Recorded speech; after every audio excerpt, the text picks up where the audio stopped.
चंद्रपुरात पोषण आहारातून 41 विद्यार्थ्यांना विषबाधा झाली आहे। एक धक्कादायक बातमी ही चंद्रपुरातून समोर येते आहे। पारडी येथील जिल्हा परिषद शाळेतील ही घटना आहे।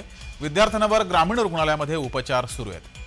तर चंद्रपुरात ही धक्कादायक घटना घडलेली आहे। पारडी येथील जिल्हा परिषद शाळेतील विद्यार्थ्यांना विषबाधा झालेली आहे। पोषण आहारातून 41 विद्यार्थ्यांना विषबाधा झाल्याची माहिती समोर येते आहे। याआधी अनेक ठिकाणी पोषण आहारात आळ्या सापडल्याची माहिती सुद्धा समोर आलेली आहे। तर चंद्रपुरात मात्र तब्बल 41 विद्यार्थ्यांना पोषण आहारातून विषबाधा झाली आहे। अधिक माहिती घेऊया, आपले प्रतिनिधी अनवर शेख आपल्यासोबत जोडलेत। अनवर, 41 विद्यार्थ्यांना विषबाधा झालेली आहे। सध्या या विद्यार्थ्यांची तब्येत कशी आहे?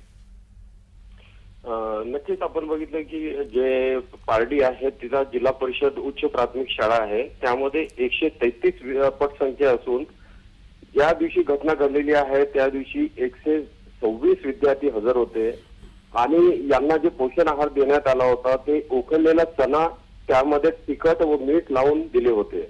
जी दिल्यानंतर यांना उलट्या सुरू झाले आणि पोट दुखू लागला, परंतु शाळे जे शिक्षण विभाग आहे त्यांनी याच्याकडे दुर्लक्ष केलं।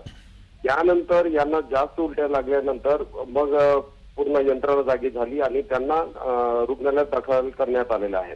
आता आकडा 41 विद्यार्थ्यांचा येत आहे, परंतु हे आकडा वाढण्याची शक्यता नाकारता येत नाही।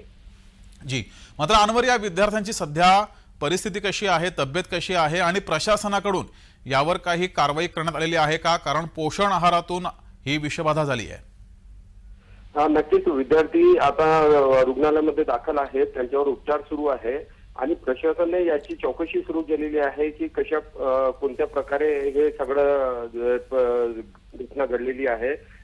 त्यानंतरच जे समोर येईल त्यावर ते कारवाई करण्याचं त्यांनी जे इथले सीईओ आहे विवेक जॉन्सन त्यांनी म्हटलेले आहे।